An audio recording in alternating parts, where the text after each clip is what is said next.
ඈත ගම්මානයක ලස්සන මල් උයනක් තිබුණා. ඒ උයනේ හිටියා හරිම ආඩම්බරකාය ලොකු සූර්යකාන්ත මලක්. එයාගේ නම සූර්ය. සූර්ය හැමදාම හිරු එළියට මුහුණ දීගෙන hina වෙවි හිටියා. ඒ මල් උයනේ හිටියා සූර්යගේ හොඳම යාළුවෝ දෙන්නෙක්. ඒ පියාපත් සහ රන්වන් කියන සමනලොන් දෙදෙනා. ඔවුන් හැමදාම සූර්ය ළඟ සෙල්ලම් කළා. දවසක් සූර්ය මල ලොකු හුස්මක් ගනිමින් කල්පනා කරනවා.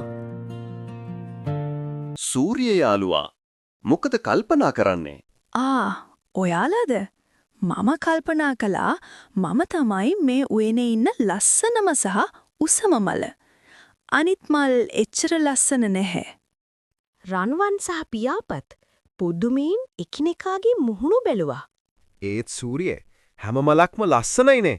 හැමෝටම යාළගෙම ලස්සනක් තියෙනවා. නෑ මම තමයි ලොක්කා. මගේ රන්වන් පාට පෙති බලන්නකෝ. මේ හිරුවෙලිය මට විතරයිනේ ලැබෙන්නේ.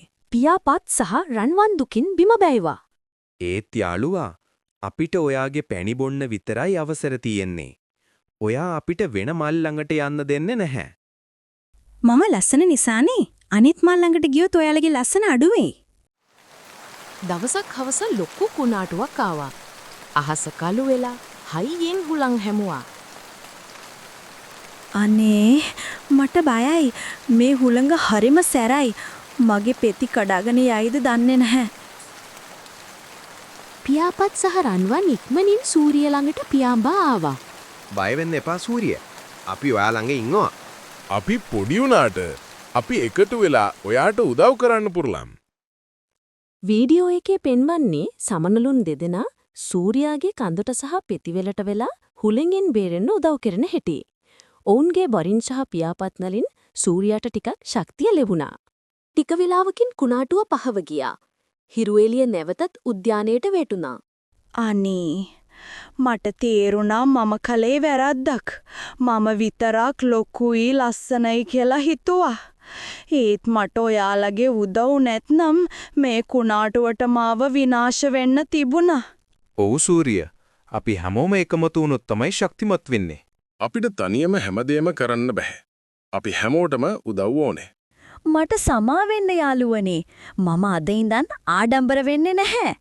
අපි හැමෝම යාළුවෝ. හැම මලක්ම ලස්සනයි. අපි හැමෝම එකමුතු ජීවත් වෙමු. එදා ඉඳලා සූර්යකාන්ත මල ආඩම්බරේ නිදියේ නෑ. එයා හැමෝම එකමුතුව සතුටින් ජීවත් වුණා. පියාපත් සහ රන්වන් එක එයා හැමදාම සෙල්ලම් කළා. මේ කතාවෙන් අපිට තේරෙනවා අපි තනියම කොච්චර දක්ෂ වුණත් හැමෝම එක්ක එකතු වෙලා වැඩ කරන එක තමයි හොඳම දේ කියවා. මිත්‍රත්වය සහ එකමුතුකම තමයි ලොකුම ශක්තිය. ඉතින් දුවේ පුතේ මිත්‍රත්වයේ සහ එකමුතුකමේ ලස්සන පාඩම ඔයාලා හැමෝටම තේරෙන්න ඇති. අපි හැමෝම එකිනෙකාට උදව් කරගෙන ජීවත් වෙනවා නම් අපිට ඕනම කුණාටුවක් ජය ගන්න පුළුවන්. ඔබේ යාළුවන්ටත් මේ ලස්සන කතාව බලන්න ෂෙයා කරන්න. පහලින් කමෙන්ට් එකක් දාලා ඔයාලගේ අදහසුත් කියන්න. ආයෙත් දවසක ලස්සන කතන්දරයකින් හමු වෙමු. පරිස්සමෙන් ඉන්න. ආයුබෝවන්.